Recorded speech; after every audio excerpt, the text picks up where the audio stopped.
નમસ્કાર દર્શક મિત્રો, એડી ન્યૂઝમાં આપનું હાર્દિક સ્વાગત છે। હું છું આપની સાથે આરડી વાઘેલા। જોઈએ આજના મુખ્ય સમાચાર। અંકલેશ્વરમાં ઉત્તર ભારતીય સમાજે પરંપરા રીતે મહાપર્વ છઠ પૂજાની શ્રદ્ધાભેર ઉજવણી કરી। અંકલેશ્વરને કર્મભૂમિ બનાવનાર ઉત્તર ભારતીય સમાજ દ્વારા પરંપરા મહાપર્વ છઠ પૂજાની શ્રદ્ધાભેર ઉજવણી કરી હતી। અંકલેશ્વર તાલુકાના ગળખોડ, સારંગપુર, ભટકોદરા, કોસંબણી, સંજાલી, કાપોદ્રા સહિત ગામોમાં સ્વચ્છતા 30,000થી વધુ ઉત્તર ભારતીય સમાજે નદી, તળાવ, કુંડ તેમજ કેનાલ ખાતે છઠ પૂજાની શ્રદ્ધાભેર ઉજવણી કરી હતી।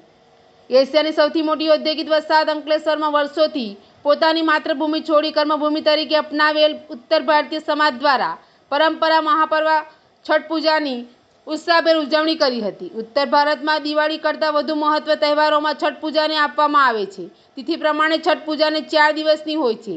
આ દરમિયાન ઉપવાસીઓ સતત 36 કલાક ઉપવાસ રાખે છે। તે ઉપવાસ દરમિયાન પાણી પણ લેતા નથી। સંતાન પ્રાપ્તિની સાથે પરિવારની સુખ સમૃદ્ધિ માટે પણ આ વ્રત રાખવામાં આવે છે। છઠ પૂજા દરમિયાન સાંજે સૂર્ય ભગવાનને અર્ઘ્ય ચડાવવામાં આવે છે। આ પછી બીજા દિવસે સપ્તમીના દિવસે ઉગતા સૂર્યને સૂર્યોદય સમયે અર્ઘ્ય અર્પણ કરવામાં આવે છે। પછી આ વ્રત પૂર્ણ કરવામાં આવે છે। ત્યારે અંકલેશ્વરમાં ગળખોડ પાટિયા વિસ્તાર, રાજપીપળા રોડ, કાપોદ્રા પાટિયા, સંજાલી સહિત જીઆઈડીસી વિસ્તારમાં રહેતા 30,000થી વધુ ઉત્તર ભારતીય સમાજ દ્વારા નદી, તળાવ, કુંડ તેમજ કેનાલ ખાતે પૂજા સ્થળ ઊભા કરવામાં આવ્યા હતા।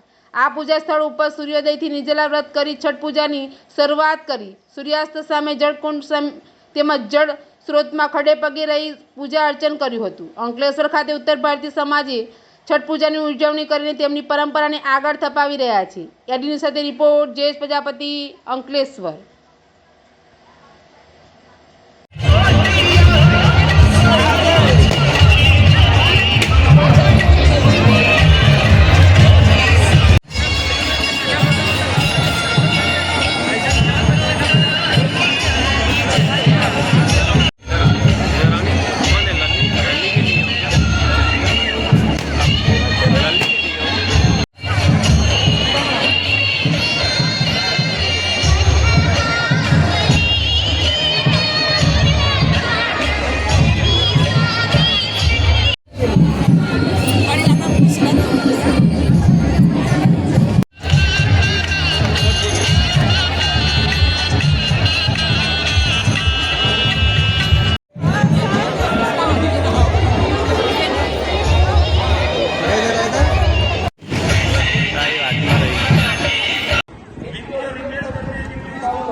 और आपको सड़क कार्रवाई की जाएगी।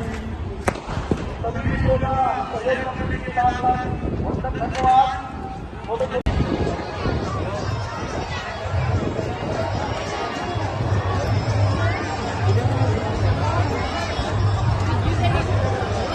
पूजा के इस महापर्व पर सभी भाइयों, माताओं, बहनों, यहाँ उपस्थित मीडिया और पुलिसकर्मी सबका आरा ब्रज सेवा समिति की तरफ से हार्दिक शुभेच्छा और शुभकामनाएं देता हूँ।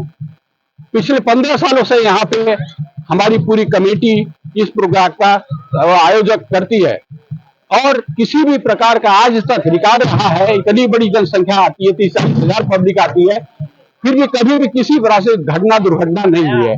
इसके लिए यहाँ का जो युवा मंडल है वो बहुत सक्रिय और बड़े साथ में मिलकर काम करता रहता है और उनका बड़ा सहयोग रहता है। जैसे यहाँ के जो सोसाइटी के लोग हैं उनका बड़ा काफी सहयोग रहा है। और आज हम छठ मैया का पूजा क्यों करते हैं? सीता माता ने चालू किया था ये मिथिला से और ये परंपरा हमारी चली आ रही है कई वर्षों से। भगवान राम, इसके बाद माता पार्वती ने किया, फिर द्रौपदी ने किया। इस तरह से हमेशा से छठ मैया का पूजा चलता रहा है। ये पर्टिकुलर बिहार का है, लेकिन अब इस पूरी दुनिया में इसका प्रचार प्रसार बहुत तेजी से चल रहा है। आप देख सकते हैं कि जब छठ मैया का प्रोग्राम आता है तो यहाँ की बड़ी बड़ी जनसंख्या में लोग बिहार जाते हैं और छठ मैया का आयोजन करते रहते हैं। धन्यवाद। पुनः हमारी पूरी कमेटी की तरफ से यहाँ आए हुए सभी बंधुओं को ढेर सारी छठ पूजा की शुभकामनाएं देता हूँ। मेरा नाम कविता है। हम लोग अंकलेश्वर में रहते हैं। 50 साल हो गया है यहाँ पे मातृभूमि है। हम लोग के मम्मी पापा रहते हैं। छठ पूजा का अवसर पे हम लोग 36 घंटे का 36 घंटे का व्रत रखे हैं, 4 दिन का, और बहुत अच्छा लगता है छठ पूजा यहाँ पे करते हुए। हम यूपी के हैं।